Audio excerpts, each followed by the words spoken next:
방금 읽은 말씀을 다시 한번 보겠습니다. 이사야서 14장 24절에서 27절까지인데요. 아주 중요한 말씀이 들어있습니다. 자, 오늘 본문 말씀인데, 만군의 여호와께서 맹세하여 이르시되, 맹세라는 것은 함부로 하는 게 아니죠. 꼭 지키겠다는 뜻입니다. 그 말을 꼭 어기지 않고 시건치 않고 끝까지 지킨다는 뜻이죠. 어떤 맹세를 하셨냐면은, 내가 생각한 것이 반드시 되며 내가 경영한 것을 반드시 이루리라. 자, 반드시란 단어를 두 번 쓰셨죠. 하나님께서 어떤 생각을 갖고 계십니다. 우리도 생각을 하고 그 일을 진행하잖아요. 하나님도 마찬가지시죠. 하나님의 생각이 있다는 겁니다. 근데 그 생각한 것이 반드시 된다. 그렇죠? 어떤 생각인지 우리는 잘 몰라요. 하나님께서 보여주신 만큼만 알게 됩니다. 근데 그 생각한 것은 반드시 된다.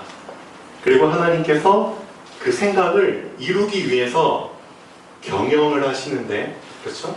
우리도 회사를 경영하거나, 그렇죠? 무엇인가를 경영하잖아요. 그 경영한 것도 반드시 이루어질 것이다 라고 말씀을 하십니다. 근데 이것을 혹시 누군가가 방해하느냐? 혹시 누군가가 막느냐? 그럴 수 없다는 거죠. 자, 14장 27절, 만군의 여호와께서 경영하셨은즉 누가 능히 그것을 패하며 그의 손을 펴섰은즉 누가 능히 그것을 돌이키랴. 그렇죠? 하나님과 대적해서 이길 자가 없습니다. 맞짱 떠서 이길 자가 없습니다. 그 하나님께서 어떤 생각을 갖고 계시는데요. 오늘 말씀의 제목은 그겁니다. 하나님의 그 생각에 붙어 있으라. 아주 중요합니다. 자, 아까 우리 랩런트들이 이제 특송을 불러야 되는데, 랩런트들이 오늘 이제 준비가 안 됐습니다. 그래서 우리 어르신 분들이 즐겨 부르는 찬송이죠. 제목이 뭐죠?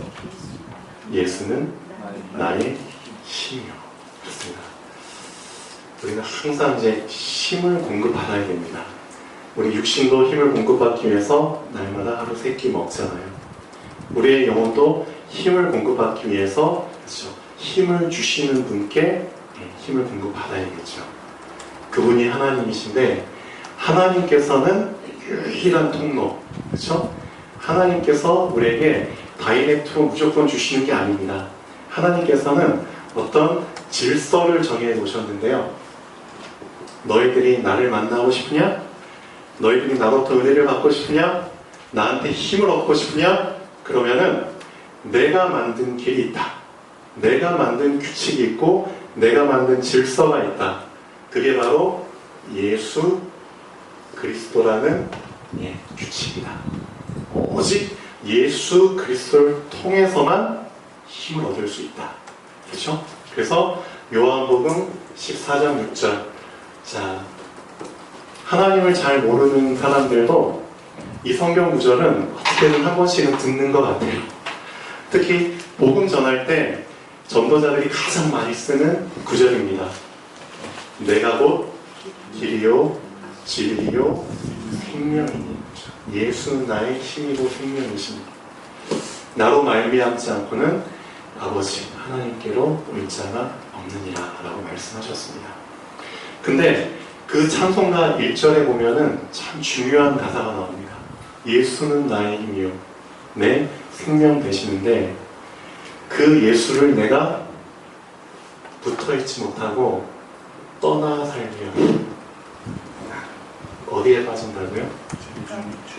네, 죄중에 빠지리라. 죄 속에 빠지게 됩니다. 하나님께 붙어 있어야 되는데, 그렇죠? 하나님께 붙어 있지 못하고 떨어져 버리면은, 그리고 떨어진 상태에서 살게 되잖아요. 그러면 100% 죄 속에 빠지게 됩니다. 자, 잠깐 예를 들어서 잠깐 설명을 드릴게요. 이제 날마다 일어나면 꼭 하는 게 세수하는 거잖아요. 세수만 하시나요? 우리 아이들은 세수는 대충대충 하고 세수는 꼭 하는 것 같아요. 근데 양치를 안 해요. 양치를 꼭 해야 되는데 양치가 그렇게 중요하다고 못 느끼는 것 같아요. 아이들이. 저희 아들도 양치를 하기 싫어요. 그리고 해도 대충대충해요. 양치를 안 하게 되면 어떻게 되는지 그 심각성을 제가 나중에 리얼하게 적나라하게 보여주고 싶은데요. 우리 이제 랩런트들한테 치과에 양치를 제대로 안 해가지고 오신 그 어른분들도 꽤 계십니다. 양치 하루 안 하잖아요? 하루? 잘 몰라요. 안 해도 뭐 달라질 거 없는데. 근데 또 하루 안 하잖아요? 이틀, 3일, 일주일 안 해보세요. 일주일. 그럼 어떻게 되느냐? 치아가 이렇게 있죠? 치아가 이렇게 있고 잇몸이 이렇게 덮고 있습니다. 그러면은 치아 앞쪽, 옆쪽, 뒤쪽에 음식물 찌꺼기 있잖아요. 그런 하얀 것들이 이제 치태라고 합니다. 치태. 치아에 붙은 이제 음식물 찌꺼기 때들. 그 치태가 여기에 쫙 이제 달라붙게 됩니다. 달라붙은 상태에서 점점 커집니다. 네. 딱 보면은 뭔가 하얀 띠가 이렇게 둘러서 감싸고 있는 것처럼 그렇게 되는데요. 얘가 음식물에 이제 세균 찌꺼기들, 세균들이 이제 또 계속 달라붙게 되죠. 점점 진하게. 얘네들이 점점 성장하면서 어떻게 되느냐? 돌처럼 단단해집니다. 돌처럼. 그럼 이때는 아무리 솔질 열심히 해서 떼어내려고 해도 제거가 안 돼요. 이게 치석이 돼버립니다.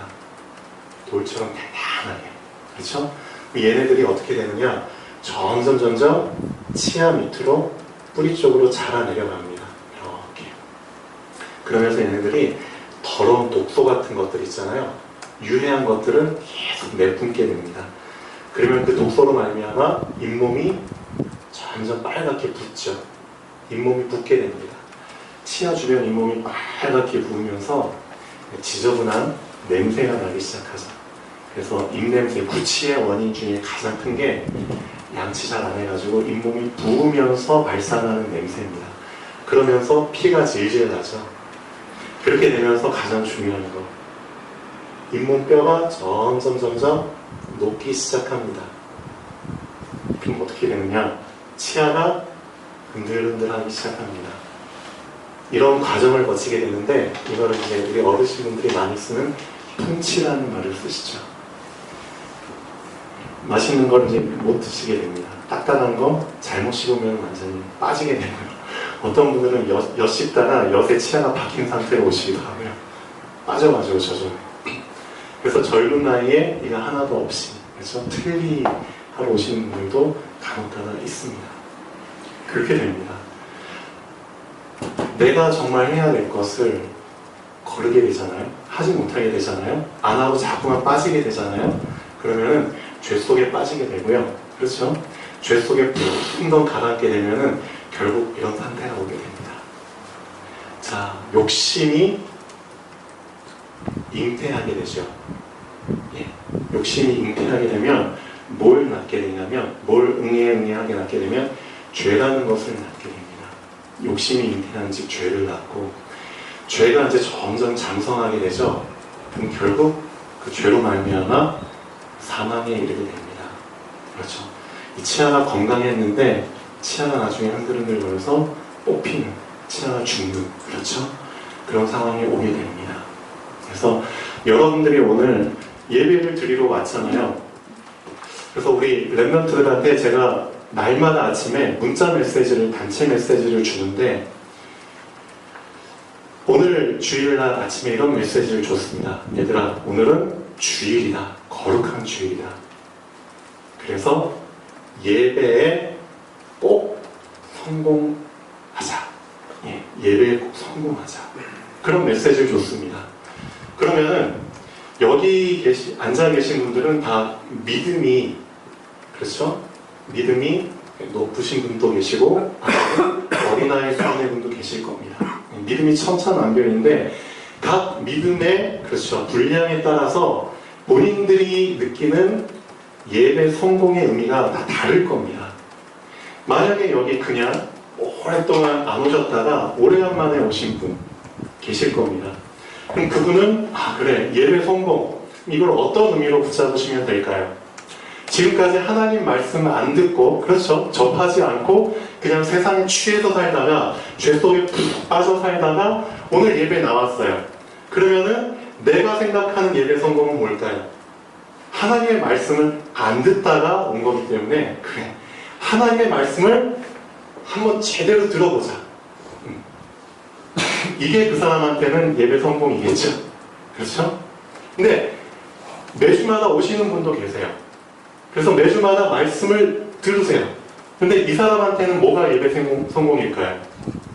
지금까지는 예배 때 하나님의 말씀을 들어왔는데 이제는 그 하나님의 말씀을 어떻게 하자?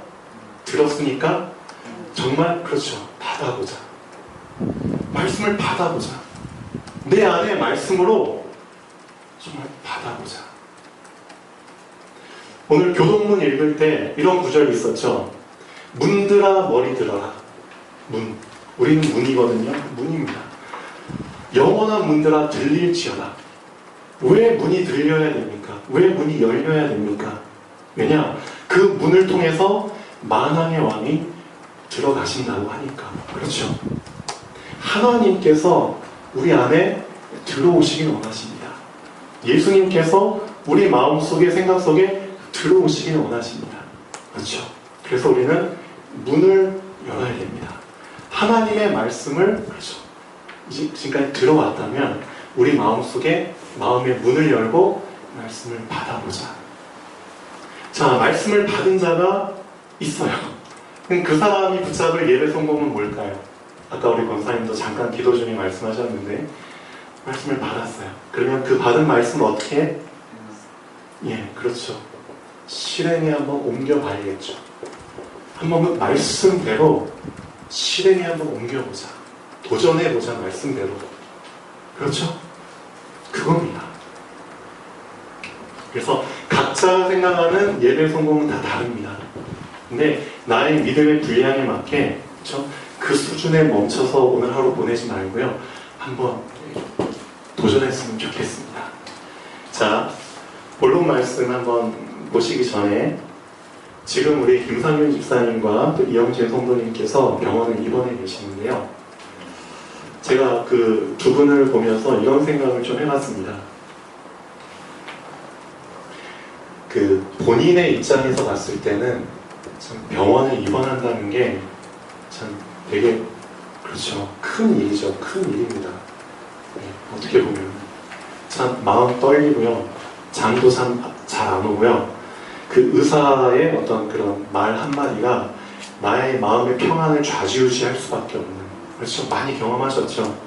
저도 의사로서 우리 환자분들이 되게 좀 많이 고민을 하고 와요. 혹시 큰 병이 있는 거 아닌지.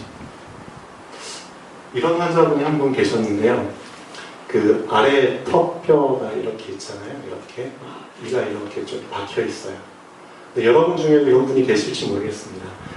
여기 혀가 이렇게 있는데 이쪽 작은 어금니 부위에 안쪽으로 볼록하게 좀 뼈가 많이 튀어나온 분들이 계실 겁니다. 혹시 계시나요? 평생 모르고 사시는 분도 계시는데 한번 거울 보고 혀 들쳐내고 한번 보십시오. 작은 어금니 뒤쪽에 이렇게 뼈가 톡 튀어나온 분들이 계세요. 근데 몰랐다가 갑자기 거울 보다가 이게 보였대요. 그래가지고 걱정된 모습으로 저한테 와가지고 혹시 이거 암 아니냐고 암 아니냐고 어떻게 해야 되냐고 제가 이제 간단히 얘기해줬죠. 암이 아닙니다. 암이 아니고 뼈가 과성장된 겁니다. 과성장. 그래서 이제 이거를 외골증이라고 이제 부르는데요. 토로스라고 부르는데 이거 전혀 이상 없는 거고 정상입니다. 그러니까 걱정하지 마십시오. 제가 그 한마디 했을 때 그 사람의 그 표정이 한순간에 바뀌면서 편해지는 걸 좀 경험을 하거든요. 그렇죠? 그래서 진짜 그 의사의 말 한마디가 너무나 좌지우지하는 지금 병원에 입원하신 두 분도 아마도 그런데 자, 하나님의 생각은 어떠신지 그거를 좀 붙잡고 생각을 하시면 좋을 것 같아요. 혹시라도 여러분 일생 중에 한 번이라도 단 한 번이라도 내가 정말 하나님을 기쁘게 해드린 적이 있었나 한번 잘 생각을 한번 해보세요. 하나님의 기억 속에 하나님의 생각 속에 아 얘가 나를 되게 기쁘게 해준 적이 있어. 나를 정말 시원케 해준 적이 있어. 하나님은 그것을 기억하시겠죠. 절대 안 까먹으시겠죠. 그리고 그것을 이 사람을 볼 때마다 계속 아마 추억하실 겁니다. 저도 어떤 추억이 있냐면 제가 정말 그 생각을 할 때마다 가슴이 뛰고 그때로 돌아가고 싶은 그런 마음이 확 들고 그때를 기뻐하는 그 적이 한 2번 정도 있었어요. 그러니까 이제 제가 어렸을 때 초등학교 6학년 시절 때 하고요. 중학교 3학년에서 고등학교 올라갈 때 그 시절만 생각하면은 너무 돌아가고 싶은 거예요. 그때 제가 되게 기뻤던 적들이 있었거든요. 근데 저는 사람이고 또 시간을 되돌릴 수 없으니까 불가능하잖아요. 근데 하나님께서는 그게 가능하시다는 겁니다. 뭐가 가능하시냐? 아, 얘가 나를 진짜 기쁘게 해준 적이 있었어. 내가 그 맛을 못 잊겠어. 나 그 맛을 다시 한번 보고 싶어. 근데 얘가 요즘 삐리리해. 삐리리 해가지고 그 맛이 잘 안 느껴져. 그럼 다시 한번 맛을 좀 봐야겠어. 그래서 하나님께서 생각을 하시죠. 그리고 계획을 하십니다. 그래서 우리한테 가끔씩 우리가 좀 삐리리해질 때마다 사건이나 문제를 허락하시죠. 그렇습니다. 하나님이 보실 때는 그렇죠. 하나님의 관점에서 봤을 때는 오히려 그렇죠. 나를 위한, 나를 세우기 위한 나에게 믿음을 주시고 하나님의 기쁨이 되게 하시기 위한 너무나 좋은 것들이잖아요. 그 사건과 문제 속에서 그걸 발견한다면.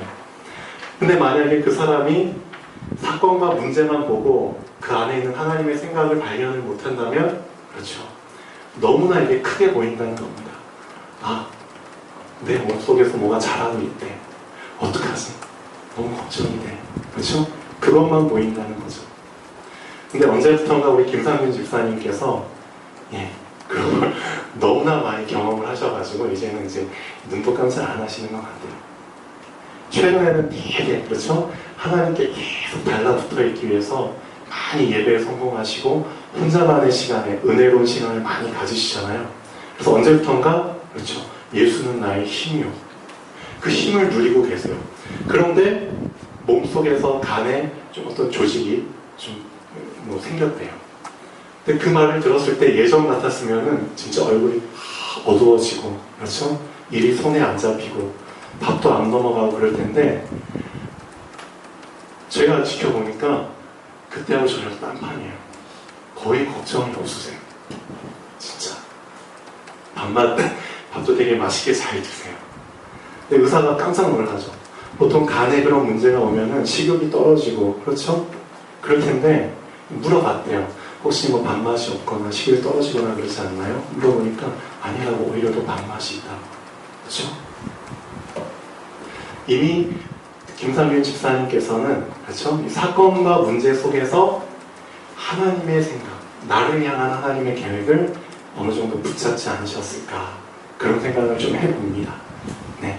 그렇다면은 지금 집사님께 일어난 문제가 아니고 하나님께서 그렇죠 더 깊은 맛을 보여주게 하기 위한 하나님의 그런 선물이 아닐까 그런 생각을 합니다. 하나님의 사랑하는 자녀에게는 하나님께서 더 깊은 맛을 보여주십니다. 더 깊은 맛. 아직 맛을 한 번도 경험 못했다면은 맛을 보게 하시겠죠. 근데 맛을 여러 번 본 사람에게는 더 깊은 맛을 경험하게 해주시겠죠. 그렇죠? 다 차이는 있겠지만 그런 해석을 하면 좋겠습니다. 근데 그런 해석은 언제 가능하느냐? 내 생각이 아닌 하나님의 생각에 붙어 있을 때 가능합니다. 네. 자, 본론 보겠습니다. 그러면 하나님의 생각에 자, 흐름이 있다는 거죠. 생각도 흐름이라는 게 있습니다. 그 흐름을 잘 타야 되는데 그 하나님의 생각의 흐름은 어떻게 시작되고 어떻게 흘러가는가? 우리 인간을 향한 하나님의 흐름입니다. 생각의 흐름. 자, 인간에게 향한. 자, 인간을 창조하셨죠. 어떻게 창조하셨는지를 보면은 그 안에 하나님의 생각이 들어있습니다. 그 생각을 알 수 있죠. 어떻게 창조하셨죠? 모든 만물 중에 오직 인간만 유일하게 하나님의 형상대로 창조하셨다는 겁니다. 이 단어 안에 하나님의 생각의 흐름이 들어있습니다. 아, 왜 인간만 하나님의 형상을 닮은 존재로 만드셨을까? 네. 궁금하시죠? 네. 자, 두 번째. 그 다음에 그 인간에게 복을 주셨다는 겁니다. 네. 왜 복을 주셨을까? 이 안에 하나님의 생각의 흐름이 들어있습니다. 창세기 1장 27절, 28절이죠. 어떤 복을 주셨느냐? 자, 생육하고 번성하고, 그렇죠? 땅에 충만해라. 그 다음에 공중의 새와 바다의 고기와 땅에 움직이는 모든 것들을 정복하고 다스려라. 그런 복을 주셨습니다. 그 다음에 세 번째, 이 1번과 2번이 그렇죠? 항상 그렇죠? 영원하기를 원하시죠. 하나님께서는 영원하게 하기 위해서 함께, 그렇죠? 너희는 나와 함께 있어야지만 영원히, 그렇죠, 하나님의 형상을 잃어버리지 않고 이 복을 누릴 수 있다. 그게 하나님의 생각의 흐름입니다. 우리 인간에게 하는 함께가 참 중요하죠. 근데 자, 우리 인간의 생각의 흐름은 전혀 다르다는 거죠. 딴판입니다. 인간이 그렇죠? 하나님의 생각의 흐름에서 누구의 생각의 흐름을 붙잡아 버렸냐면 사단, 그렇죠? 사단이 주는 생각의 흐름을 붙잡아 버린 겁니다. 그때부터 인간 마음속에는 어떤 생각이 꿈틀꿈틀 대었느냐? 교만이라는 게 꿈틀거렸죠. 네, 여기서부터 이제 시작되는 겁니다. 교만한 마음. 교만한 마음이 들게 되면 어떻게 되죠? 분명히 인간은 하나님의 형상대로 창조됐거든요. 그렇죠? 근데 교만하게 되면은 하나님이란 분을 그렇죠? 인정을 안 하게 됩니다. 네, 인정을 안 하게 됩니다. 자꾸만 하나님이 계신 곳, 하나님이 앉아 있는 곳에 자꾸만 내가 올라가려고, 내가 거기 앉으려고 꿈틀꿈틀 대게 됩니다. 그런 생각이 주어집니다. 이게 사단의 생각의 흐름이거든요. 사단도 처음에는 하나님을 수종드는 천사로 창조됐잖아요. 하나님을 찬양하는 존재로 창조됐는데 어느 날 그 찬양을 받고 싶어하는 마음이 꿈틀꿈틀된 거죠. 내가 하나님의 자리에 앉아서 그 찬양을 받고 싶다. 교만한 마음이 꿈틀꿈틀 거린 겁니다. 두 번째, 그 욕심이 그렇죠, 실행이 돼버린 거죠. 소유하고 싶어하는 욕심이죠. 실행이 옮겨버립니다. 자, 그래서 창세기 3장에 보면은 사단이 인간에게 준 그렇죠, 선악과를 통해서 그 사단의 생각의 흐름을 붙잡게 하잖아요. 이 열매를 본즉 먹음직도 하고 욕심이 생겨나게 하죠. 보암직도 하고 지혜롭게 할 만큼 탐스럽기도 한 나무인지라. 그래서 열매를 소유하게 만듭니다. 따서 먹어버리게 만듭니다. 그때부터 어떻게 되죠? 그 생각으로 말미암아 분리되죠. 떨어져 나가게 됩니다. 이게 사단이 주는 생각의 흐름입니다. 그 생각을 인간이 붙잡아 버렸을 때 이렇게 돼버리죠. 하나님의 생각의 흐름과 정반대로 진행이 되게 됩니다. 자, 그러면은 3번 보시죠. 성경 역사 속에, 성경이 역사잖아요. 하나님이 인간을 창조하시고 지금까지 진행된 인간의 역사입니다. 성경 역사 속에 그 하나님의 그 생각에 그 일을 경영하시는 그 흐름의 사이클이 들어있습니다. 자, 이게 계속 무한 반복되고 있죠. 언제까지 반복되죠? 예수님께서 재림하시는 그날까지 1, 2, 3, 4는 계속 반복됩니다. 하나님이 택하신, 모델로 택하신 이스라엘 민족. 자, 이 이스라엘 민족이 처음에 하나님께 잘 붙어 있었습니다. 근데 어떻게 됐죠? 사단이 주는 생각의 흐름을 붙잡아 버려가지고, 자, 이스라엘이 범죄를 하게 됩니다. 네, 분리돼. 하나님을 떠나버리고 어디에 달라붙게 되느냐? 우상, 그렇죠. 하나님이 아닌 다른 것에 달라붙어 버립니다. 우상 숭배, 그렇죠. 이스라엘이 범죄해버립니다. 자, 그 다음에 두 번째 사이클은 어떻게 진행되죠? 이 이스라엘이 범죄함으로써 하나님께서 가만히 있는 게 아니죠. 이스라엘이 다시 하나님께 돌아와야 되잖아요. 하나님께 다시 달라붙어야 되잖아요. 그래서 하나님께서는 어떻게 하시냐? 징계를 내리십니다. 징계. 자, 사랑하는 자이기 때문에 징계를 하시죠. 징계를 내릴 때 도구를 사용하시죠. 그 도구가 바로 이방 나라들이죠. 우리한테 한번 적용해 볼까요? 우리가 만약에 그렇죠? 하나님을 소홀히 하고, 예배도 소홀히 하고, 기도도 소홀히 하고, 신앙생활도 소홀히 하고, 그렇죠? 세상에 푹 빠져버리죠. 그럼 하나님께서 거기에 빠진 우리들을 징계하시는 방법이 뭐죠? 세상 사람들을 통해서 우리를 치시죠. 그렇죠? 이방 나라들을 통해서 이스라엘을 친 것처럼 하나님 모르는 세상 사람들을 통해서 우리를 치십니다. 자꾸 힘든 일이 생기고 인간관계 되게 막 꼬이게 만들고요. 그렇죠? 잠 못 자는 일도 막 생기게 만들고 똑같죠. 그 사이클 똑같습니다. 세 번째, 우리한테 힘든 일 생기면 어떻게 하죠? 뭐 하나요, 우리는? 다시 부르짖죠. 누구한테 부르짖나요? 우상한테 부르짖나요? 우상한테 부르짖는 사람도 많이 있죠. 근데 아무리 부르짖으면 뭐해? 더 일은 꼬이고 더 힘들어지고 잠깐 해결되는 것처럼 보이지만 더 그렇죠?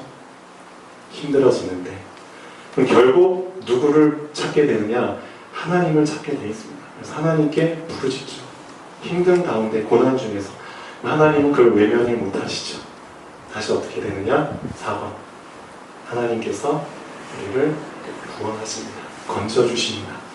우리의 기도에 응답하시고 실제 하나님께서 친히 나셔서 역사하시고 움직이시죠.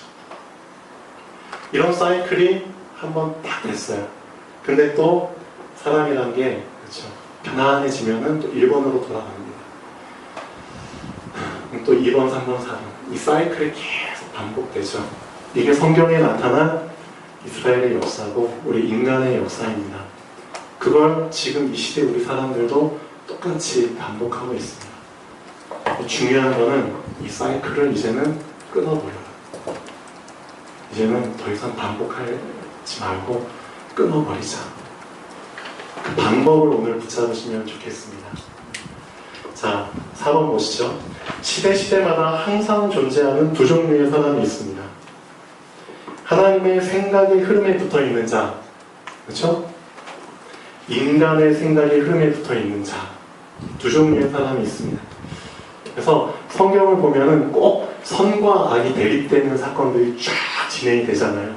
우리가 얼마 전에도 배웠던 그 가나안 땅을 정탐한 12명의 정탐꾼들, 이 얘기는 너무 유명하잖아요.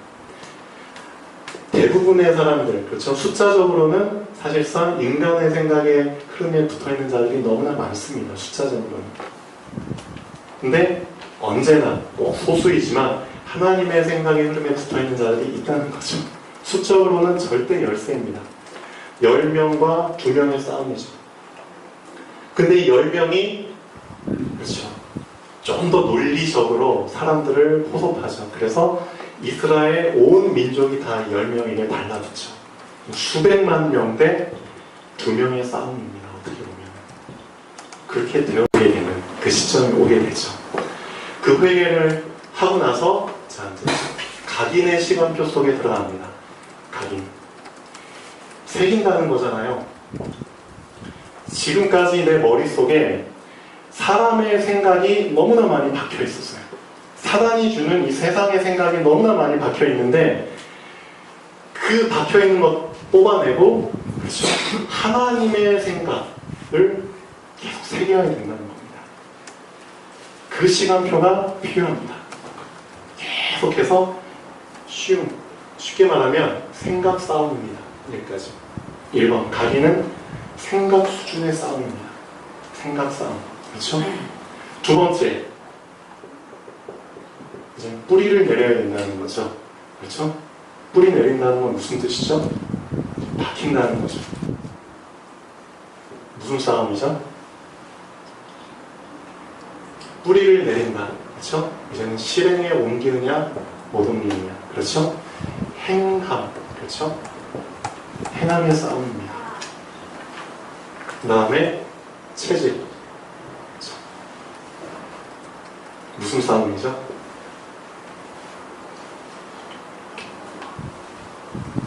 자, 이거 어떻게 보면 습관이죠. 그래서 어떻게 보면 내 자신의 어떤 그런 모습이죠. 어떻게 보면 내 자신의 이 부분을 되게 잘 표현한 성경 구절이 있습니다. 시편 1편 한번 보시죠. 그래서 이번 주에 시편 1편을 좀 많이 묵상을 하는 시간이 되면 좋겠습니다. 하나님의 생각에 붙어있기 위해서 이 각인, 뿌리, 체질의 시간표를 거치게 되는데 시편 1편의 기자는 이걸 어떻게 표현을 했는지 자, 시편 1편은 다 알고 계시죠? 한번 보겠습니다.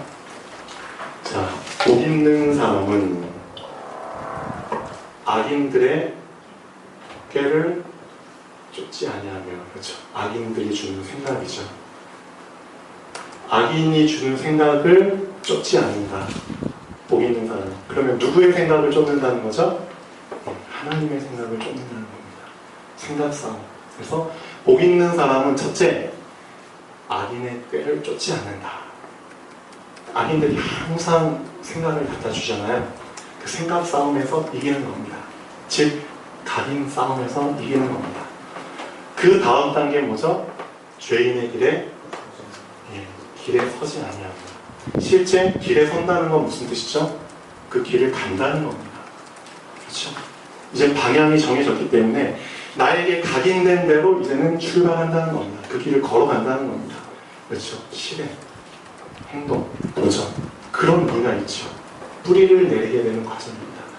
복 있는 자는 악인의 꾀를 쫓지 않는 각인 싸움에서 이기고 죄인의 길에 서지 않는 그렇죠. 뿌리를 내리게 되며 그럼 결국 마지막 시간표는 어떻게 되죠? 오만한 자의 자리에 그렇죠. 자리 싸움이죠. 눌러 앉는다는 뜻입니다. 저 평생 그 자리에서 체질 싸움이죠. 그래서 복 있는 자가 되면 좋겠습니다. 좀 쉽진 않겠지만 천천히 시작하십시오. 아 그래 먼저 생각 싸움.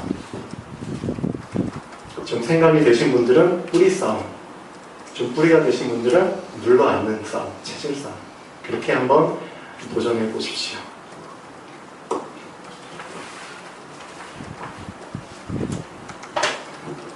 이스라엘 백성이 그 400년 동안 애국 땅에서 종로를 타다가 완전히 그 흑암 체질이죠. 흑암 체질.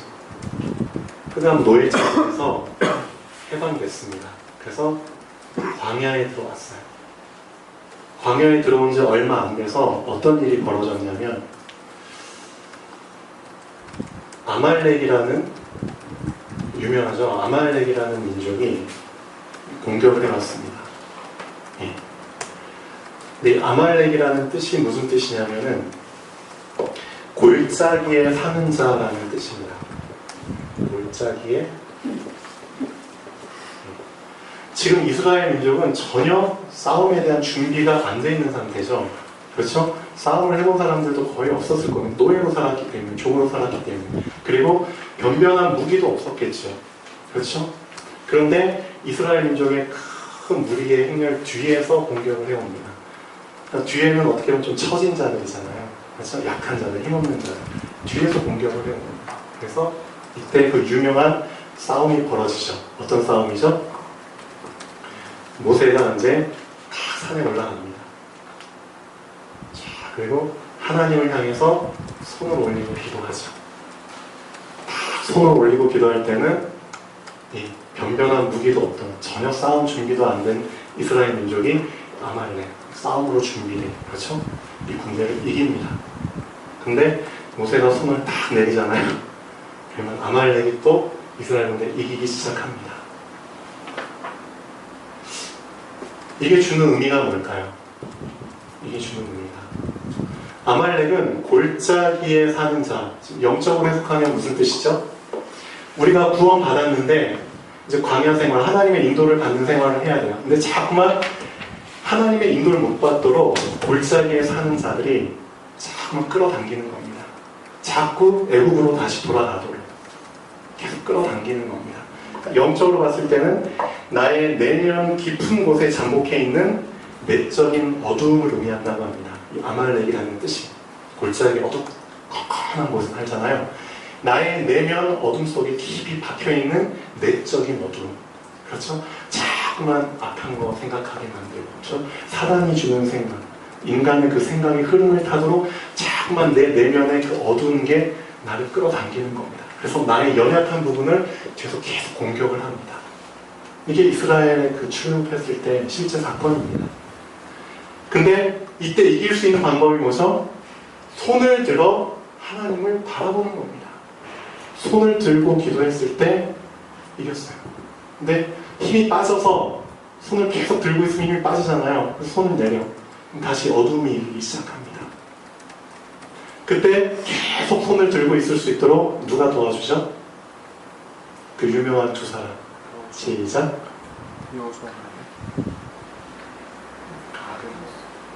아론과 이 훌이라는 사람이, 그리고 실제 싸움에는 여호수아가 이제 좀 싸우고 있었죠. 그래서 아론과 훌이라는 두 사람이 한쪽 손을 딱 붙잡고 버티고 계속 손을 들고 기도할 수 있도록 해주시죠. 이 싸움에서 이깁니다. 자, 그런데 모세가 이 아말렉을 얼마나, 그렇죠, 중요하게 생각했든지, 영적인 의미가 되게 중요하잖아요. 신명기 한번 보시죠. 신명기 25장. 이건 꼭 한번 읽었으면 좋겠습니다. 이 내적인 어두움이 나를 자꾸만 붙잡으려고 할 때, 신명기 25장. 모세가 가나안 땅에 들어가기 전에 이스라엘 민족에게 다시 한번 당부를 합니다. 신명기 25장 17, 18, 19절.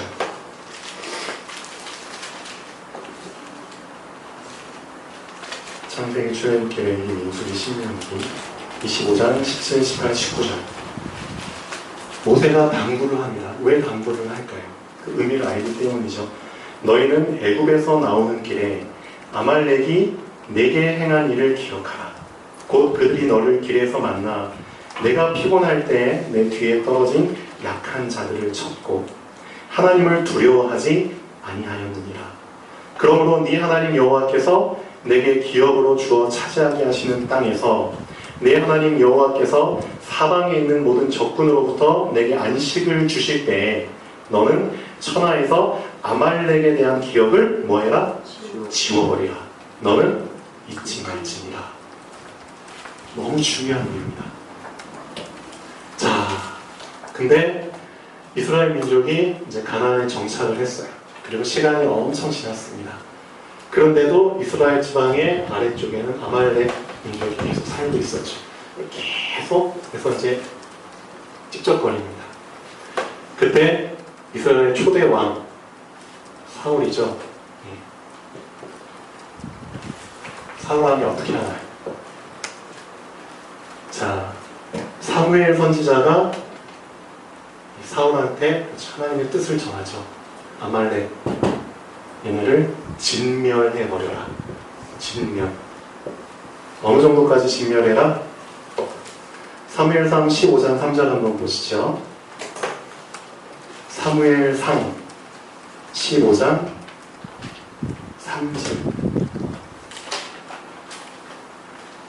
자, 15장 1절 2절부터 한번 보시죠. 사무엘상. 사무엘이 사울에게 이르되 여호와께서 나를 보내어 왕에게 기름을 부어 그의 백성 이스라엘 위에 왕으로 삼으셨은즉 이제 왕은 여호와의 말씀을 들으소서. 만군의 여호와께서 이같이 말씀하시기를 아말렉이 이스라엘에게 행한 일, 그렇죠? 곧 애굽에서 나올 때 길에서 대적한 일로 내가 그들을 벌하노니 지금 가서 아말렉을 쳐서 그들의 모든 소유를 남기지 말고 진멸하되 남녀, 소와 젖 먹는 아이와 우양과 낙타와 나귀를 죽이라 하셨나이다. 자, 이렇게 말씀하십니다. 근데 그 말을 하신 이유가 뭘까요? 왜 아말렉을 진멸하라고 하나님 말씀하셨을까요?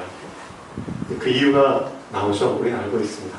골짜기에 사는 자, 나의 내면 속에 깊이 박혀있는 어두움의 그림자, 그 어두운 그림자를 조금이라도 남겨놓으면 어떻게 되나요? 나중에 그게 또 욕심이 잉태하여 죄를 하고 죄가 장성해서 나를 죽이게 만듭니다. 그렇기 때문에 후환을 없애기 위해서 진멸해라. 근데 사울이 그 말을 듣고 싸움에서 이겼어요. 근데 어떻게 되죠? 자기가 봤을 때 진멸해야 될 건 진멸해버리고 자기가 봤을 때 살려야 될 것들, 그렇죠? 욕심이 생긴 거죠. 그래서 건강한 우양들, 그렇죠? 살찐 것들은 딱 따로 남겨놓고 노획물로 딱 하고 살려줍니다. 이때부터 이제 사울은 어떻게 되죠? 하나님이 이렇게 말씀하십니다. 내가 그를 버렸노라. 사울은 이제 버림받은 자가 됩니다. 그리고 나서 하나님께서 내 마음에 합한 자를 내가 한 명 또 준비했다. 그를 왕으로 세워라. 사무엘한테 말씀을 주시죠. 그 사람이 바로 항상 하나님의 생각에 붙어 있었던 다윗입니다. 사울 왕이 왕으로 재임한 기간이 40년입니다. 기원전 1050년에서 1010년까지. 근데 어떻게 된 게 똑같이 다윗도 왕으로 재임한 기간이 기원전 1010년에서 970년까지 40년입니다. 똑같은 기간을 왕으로 재임했는데 사울은 하나님의 생각에 달라붙어 있다가 떨어져 나갔고 다윗은 항상 하나님께 붙어 있었죠. 그 두 가지를 하나님이 왜 보여주셨을까요? 시대마다 하나님의 생각의 흐름에 붙어 있는 자의 결말, 붙어 있지 않은 자의 결말을 보여주십니다. 우리는 어느 흐름을 탈 것인지 좀 생각을 해보시면 좋겠습니다. 결론입니다. 모든 일의 우선은 하나님을 아는 것입니다. 그래서 우리가 지금 기도할 때 우리 걸로 만들어야 될 게 있습니다. 우리가 사건과 문제가 오잖아요. 그러면은 그때 사건과 문제가 되게 크게 보이죠. 근데 이게 체질이 된 사람들, 이게 각인이 된 사람들은 사건이 크게 안 보입니다. 사건이 터질 때마다, 문제가 시작될 때마다 사도 바울이 했던 기도를 그대로 내 것으로 만든 사람은 전혀 문제가 되지 않습니다. 그래서 우리가 항상 내 것으로 만들어야 될 기도는 이겁니다. 하나님을 알게 하시옵소서. 에베소서 1장 17절에 사도 바울의 기도가 나오죠. 에베소 교인들을 위해서 이렇게 기도했는데 우리 자신을 위해서도 이렇게 기도해야 됩니다. 우리 주 예수 그리스도의 하나님 영광의 아버지께서 지혜와 계시의 영을 너희에게 주사 하나님을 알게 하시고 하나님의 생각을 알게 하시고, 그렇죠? 지혜를 주시옵소서, 계시의 영을 주시옵소서, 그렇죠? 그러면 그 사건 속에 감춰진 하나님의 생각을 알 수 있다는 겁니다. 그래서 하나님을 알기를 원합니다. 하나님의 뜻과 계획을 알기를 원합니다. 이 기도가 사실상 항상 우리 것으로 만들어야 될 기도입니다. 그 기도가 체질이 된 사람은 문제 사건이 터져도 괜찮아요. 사건 터지자마자 그 사람은 속으로 이미 자동적으로 이 기도를 하고 있습니다. 하나님의 뜻과 계획을 알기를 원합니다. 제가 왜 이렇게 확신 있게 얘기할 수 있냐면 제가 20대 초반에 이 기도를 아예 제 것으로 만들기 위해서 되게 그 각인 뿌리 체질로 하는 연습을 많이 했거든요. 그냥 5년 이상 계속 이 기도만 항상 했던 것 같아요. 하나님의 뜻과 계획을 알기를 원합니다. 근데 그게 진짜 체질이 됐는지, 요즘은 이제 사건이나 문제가 터질 때마다 그 기도가 자동적으로 저한테 생겨나요. 그 기도를 하게 되죠. 거기에 맞춰서 하나님께서는 어떻게 하시죠? 2번 보시죠.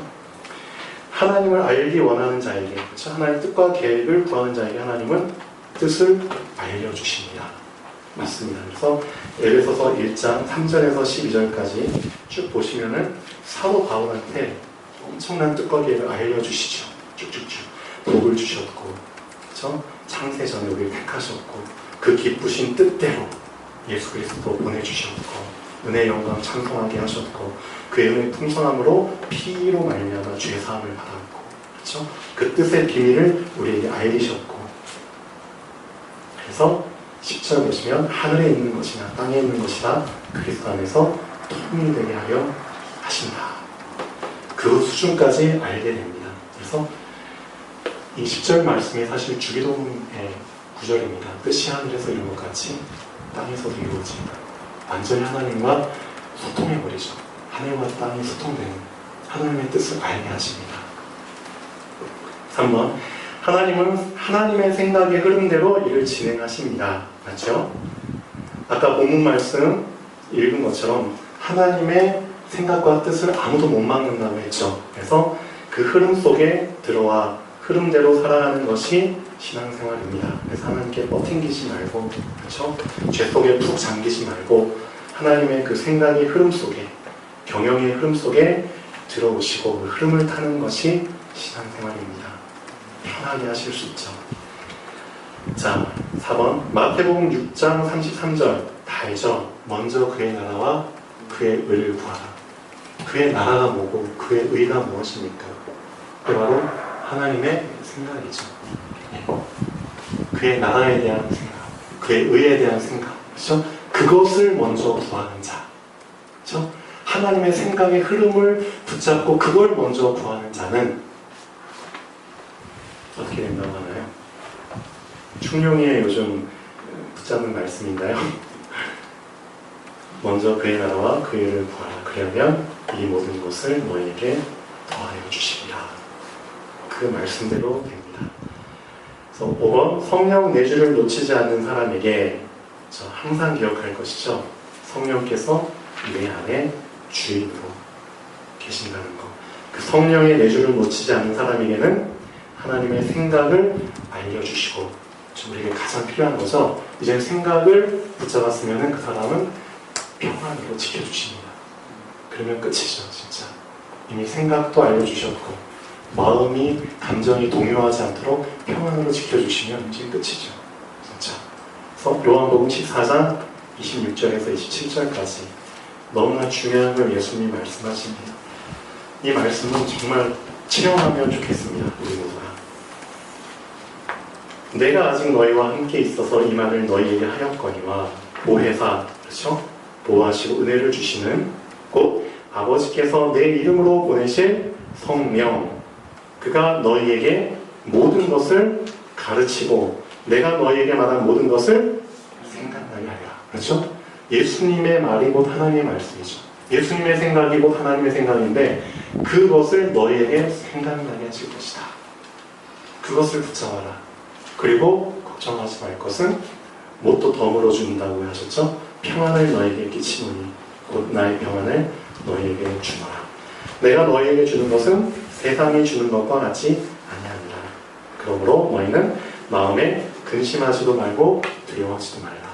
하나님의 생각도 알았고 평안으로 지켜주니까 근심하고 두려워할 이유가 전혀 없다. 그래서 한번 각인 뿌리 체질 이 부분을 한번 도전해 보셨으면 좋겠습니다. 기도하겠습니다. 살아계신 하나님 아버지 정말 감사드립니다. 지난주에 붙어있으라는 말씀을 주심을 감사드리며 오늘은 더욱이 하나님의 생각에 붙어 있어야 될 이유를 나누게 하시면 감사드립니다.